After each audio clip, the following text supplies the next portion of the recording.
On Friday afternoon, December 12, 2025, the film world lost one of its most intense and versatile character actors. Peter Greene, best known for unforgettable villain roles in Pulp Fiction and The Mask, was found unresponsive in his Lower East Side apartment in New York City. He was 60 years old. Police arrived at his Clinton Street residence around 3:25 p.m. after neighbors reported Christmas music playing continuously for days. A wellness check revealed the tragic truth. Peter had passed away.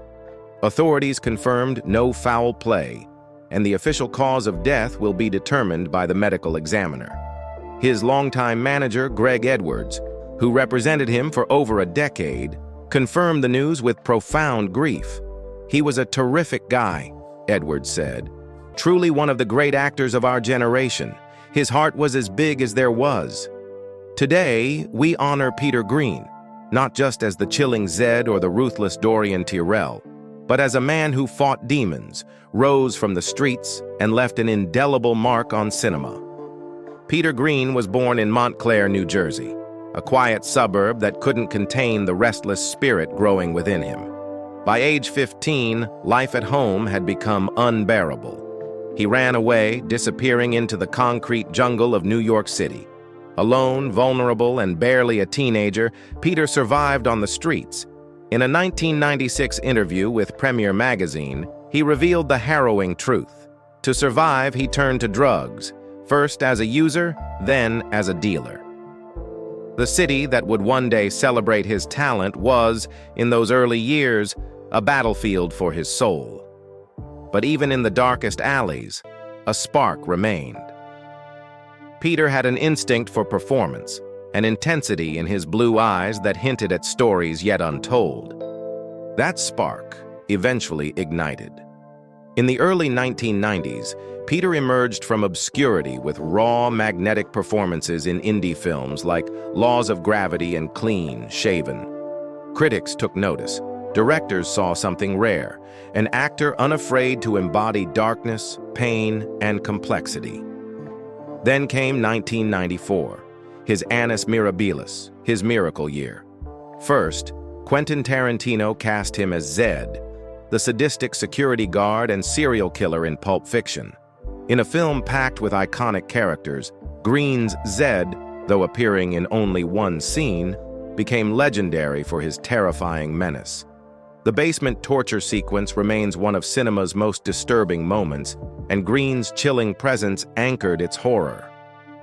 Later that same year, he played Dorian Tyrell, the ruthless nightclub owner and mobster in The Mask, starring opposite Jim Carrey and Cameron Diaz. While Carrey dazzled in green face paint, Greene grounded the film with ruthless gravitas. His performance, his manager later said, was arguably his best role. Overnight, Peter Greene became Hollywood's go-to villain, but never a caricature. He brought depth, nuance, and humanity even to the most monstrous characters. His career flourished.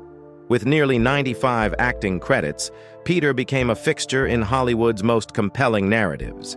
He stood alongside Kevin Spacey and Benicio del Toro in The Usual Suspects. He shared scenes with Martin Lawrence in Blue Streak. He added grit to Denzel Washington's Oscar-winning Training Day. He wasn't always the lead, but he was always unforgettable. Yet behind the camera, Peter battled inner storms. His perfectionism, often misread as difficultness, was a double-edged sword. He wanted his performance to be just right, Greg Edwards recalled. He gave every job his all. More painfully, his past haunted him. In March 1996, at the height of his fame, Peter attempted suicide. It was a cry for help that finally led him to confront his addictions head-on. He entered treatment and, by his own account, began the long journey of recovery. He fought his demons, Edwards said, but he overcame them.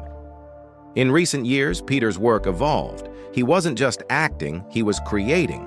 At the time of his death, he was preparing to star alongside Mickey Rourke in an independent thriller called Mascots, set to begin filming in January 2026. Even more significantly, Peter was producing and narrating a documentary titled From the American People: The Withdrawal of USAID, collaborating with stars like Jason Alexander and Kathleen Turner. It was a passion project, reflecting his growing interest in global issues and humanitarian work. His most recent role was in the 2025 TV series Dope Thief, proving that even after decades in the industry, his talent remained sharp, relevant, and in demand. Despite the darkness he often portrayed and the darkness he endured, those who knew Peter described him as kind, generous, and deeply loyal. "He was just the nicest man," Edwards told the Associated Press. "Arguably one of the greatest character actors on the planet. Friends say he carried the scars of his past but never let them define him. He lived alone in his Manhattan apartment, but he was far from isolated.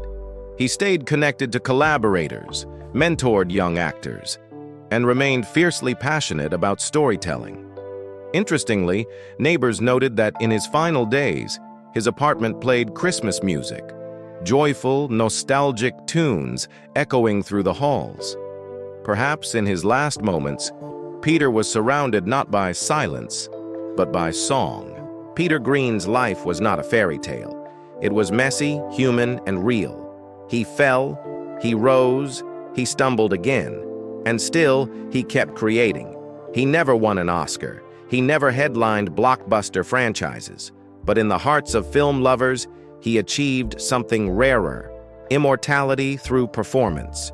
When you watch Zed's Cold Stare or Dorian Tyrrell's Smug Cruelty, you don't just see an actor. You see a man who channeled his pain into art, who transformed trauma into truth, who proved that redemption isn't a destination but a daily choice. Peter Greene leaves behind no publicly known spouse or children. His immediate family remains private, and perhaps that's how he wished it. But his true legacy lives in every frame he graced, every line he delivered with conviction, and every aspiring actor who watches his scenes and thinks, "That's the kind of honesty I want to bring to the screen." In an industry obsessed with glamour, Peter chose authenticity. In a world that often rewards masks, he dared to show his scars. Rest in power, Peter Greene.